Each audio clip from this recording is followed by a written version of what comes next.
महिला आपली त्वचा निरोगी आणि चमकदार करण्यासाठी विविध प्रकारच्या रासायनिक उत्पादनांचा वापर करतात.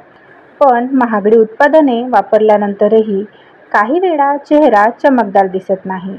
उलट बऱ्याच वेळा महागड्या वस्तू आणि मेकअपमुळे चेहऱ्यावर अधिक सुस्तपणा दिसून येतो. कधीकधी या उत्पादनामुळे त्वचेची आणि चेहऱ्याची हानी देखील होते.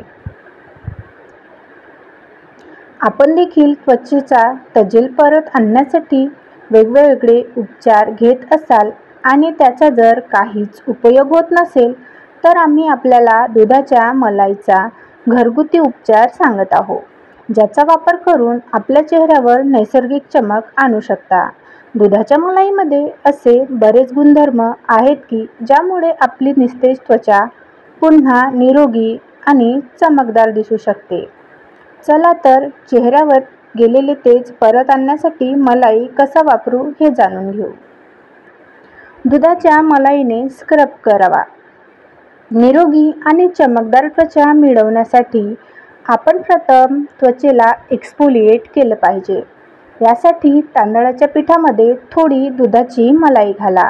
2 चमचे तांदळाच्या पिठामध्ये 2 चमचे मलाई मिसळावी. ही पेस्ट लावण्यापूर्वी चेहरा स्वच्छ धुवा आणि मग हे मिश्रण चेहऱ्यावर लावा. 2 मिनिटे चेहऱ्यावर मसाज करा. नाक आणि मानेभोवती हलका दाब देऊन मालिश करा, जेणेकरून या ठिकाणांवरील घाण आणि मृत त्वचा सहजपणे काढून टाकली जाईल.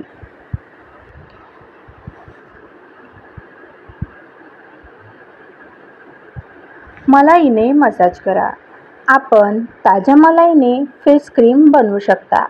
या मलाईमध्ये बरेच तेल आहे, म्हणून त्यात अधिकचे कोणतेही तेल घालण्याची गरज नाही.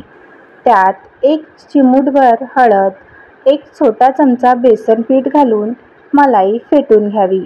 हे मिश्रण लावल्यानंतर चेहऱ्यावर थोडा वेळ मसाज करा. सर्क्युलर मोशनमध्ये चेहऱ्यावर मसाज करा. असे केल्याने चेहऱ्यावरील रक्ताभिसरण वाढते.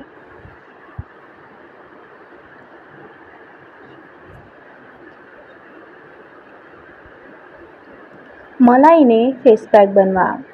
ताज्या मलाईमध्ये मध मिसळून फेस पॅक तयार करा. तो आपल्या चेहऱ्यावर लावा आणि थोड्या वेळाने चेहरा पाण्याने स्वच्छ धुवा. हा फेस पॅक नियमित वापरल्याने तुमची त्वचा चमकू लागेल. तर आपल्याला त्वचेवर पुरळ, सनबर्न किंवा फ्रिकल समस्या असतील तर आपण मलाईने बनवलेला फेस पॅक लावू शकता.